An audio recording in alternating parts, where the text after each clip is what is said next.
Hello வணக்கம், இது உங்கள் சிவி ஒன் சொல்லரும். எப்படி இருக்கீங்க? இப்போ பார்த்தீங்கன்னா ப்ரொமோ வந்திருக்கு. அதில் பார்த்தீங்கன்னா வினோத்தும் சாண்ட்ராவும் பயங்கரமாக மோதிக்கிறாங்க. குறிப்பாக வந்து குழந்தைங்க மேலே சத்தியம் பண்ணுறாங்க. இதெல்லாம் தேவையாமா?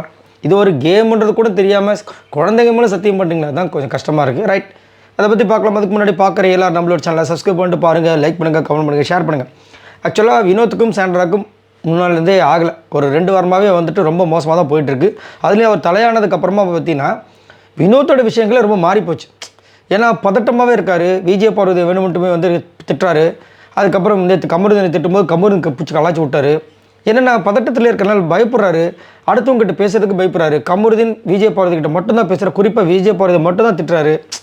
அவர் பதட்டத்திலே இருக்கார். அதனால் என்ன ஆகிடுச்சுன்னா, இப்போ சாண்ட்ராமல் ஏற்கனவே காண்டில் இருக்கார். அது வந்து டோனி நார்மல் மாறுது.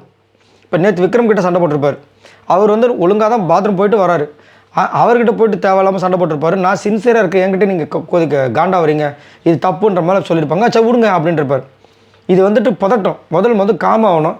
ஆனால் வினோத் காம் அவரோட கேரக்டர் அந்த மாதிரி தான் இருக்குது. சரிங்களா? இப்போ என்னென்னா அமித், நம்ம சாண்ட்ரா, நம்ம கனி, அதுக்கப்புறம் நம்மளுடைய வினோத் எல்லாமே பேசக்கூடிய விஷயங்கள் வந்து அதில் வந்துட்டு நடந்த விஷயங்களை வந்து வினோத் வந்து ஷேர் பண்ணுறாரு. ஏதாவது இவங்க இந்த பக்கம் நின்றுட்டுருக்காங்க, நான் அந்த பக்கம் நிற்கிறேன், அவங்க வந்து கண்டுக்காத மாதிரி போனாங்க, அந்த மாதிரி சொல்கிறாங்க. கனி என்கிட்ட வந்து சொல்கிறாங்க இந்த மாதிரி பண்ணால் எப்படி கேட்கும்போது, அதையும் கூட வந்து சாண்ட்ரா வந்து என்ன சொல்கிறாங்க, இந்த மாதிரி வந்துட்டு இப்படி சத்தம் போட்டால் எப்படி நிறைய சொல்கிறேன். என்னங்க அவங்க எதையுமே ரெஸ்பான்ஸ் பண்ணாமல் இருக்காங்க, ஏன் இப்படி பண்ணுறாங்க? கனி என்கிட்ட வந்து இந்த மாதிரி கேட்குறாங்க. நான் வந்து என்ன சொன்னேன், சாண்ட்ரா ஆள் இருந்தாங்கன்னா சாண்ட்ரா வந்து என்ன சொல்கிறாங்க, ஆள் இருந்தாங்கன்னு சொல்கிறாங்க. நான் என்ன சொன்னேன்னா, ஆள் இருந்தால் என்ன தள்ளி போக சொல்லுங்கள் அப்படின்ற மாதிரி சொன்னேன். இது உங்கள் வீடுன்னு சொன்னேன் அப்படின்ற மாதிரி இங்கே இப்படி சொல்கிறாரு.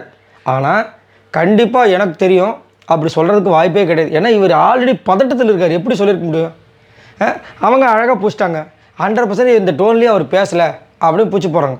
அவர் உடனே என்ன சொல்கிறாரு, சுற்றி கேமரா இருக்குது பாருங்கள், மார்க மக்களே சாட்சிகள் இருக்குது, கண்டிப்பாக வந்துட்டு இது வந்துட்டு பொய் அப்படின்ற மாதிரி அவர் சொல்லும்போது, என் குழந்தை மேலே சத்தியமாக நான் உண்மையை சொல்கிறேன், இந்த டோனில் பேசலன்ட்டாங்க. அப்படியே இந்த ப்ரொமோ முடிக்கிறாங்க. கண்டிப்பாக அது வந்து பெருசாக வெடிக்குமான்னு கேட்டிங்கன்னா, இப்போ எப்படி திவ்யாவுக்கும் இவங்களுக்கும் மிஸ் அண்டர்ஸ்டாண்டிங் இருந்துச்சு அதே மாதிரி தான். ஆனால் அந்த மிஸ் அண்டர்ஸ்டாண்டிங்க்கு இவங்களும் காரணம், காணவனத்துக்கு காரணம். இப்போ எனக்கு தெரிஞ்ச இந்த வாரம் வந்து கண்டிப்பாக வினோத் கேப்டன்ஸ் எப்படி இருக்குன்னு கேட்டாங்கன்னா, எல்லோரும் வண்டியாக சொல்லுவார்கள். அது மட்டும் கன்ஃபார்ம். ஏன்னா பதட்டமாக வர்றாரு. நேற்று விஜய் பார்த்து நல்லா வச்சு செஞ்சாங்க.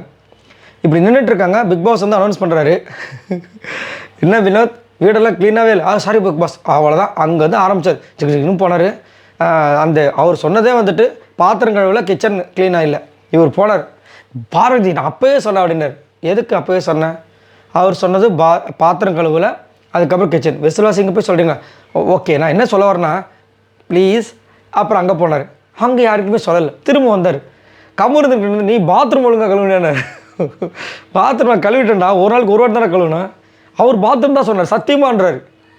சத்தியமா? அதான் நான் அன்றைக்கே சொன்னேன். பார்த்தீங்கன்னா வியானாவும் அதே மாதிரி பண்ணல. அந்த இந்த நக்கி பார்த்துட்டு திரும்ப அப்படியே இது பண்ணியிருப்பாங்கன்னு சொல்லி ஒரு குற்றச்சாட்டு வச்சுருப்பார். அவங்க நான் இல்லை என்னன்னு சொல்லுவாங்க. ஏன்னா நம்மளும் பார்த்தா இல்லை, ஆனால் அவர் வந்து சத்தியமாக நான் பார்த்தேன் அப்படின்னு இருப்பார். நிறைய இடங்களில் சத்தியம் பண்ணுறாரு. ஆனால் அது உண்மையிலேயே பொய் சத்தியமாக தான் இருக்குது. என்னத்தை சொல்ல, பாவமாக தான் இருக்குது. பட் இது ஒரு கேம் ஷோ அப்படின் போது கரெக்டாக இருக்கணும், பேச்சு வார்த்தையும் கரெக்டாக இருக்கணும். ஏன்னா எல்லாமே ரெஜிஸ்டர் ஆகுது. ஸோ இதை பற்றி உங்களோட கருத்துக்களை சொல்லுங்கள். இந்த மிஸ் அண்டர்ஸ்டாண்டிங் காரணம் என்னவாக இருக்குன்னு நினைக்கிறீங்க? மறக்காமல் கமெண்ட்ஸ் பண்ணுங்கள். பாய் நண்பர்களே.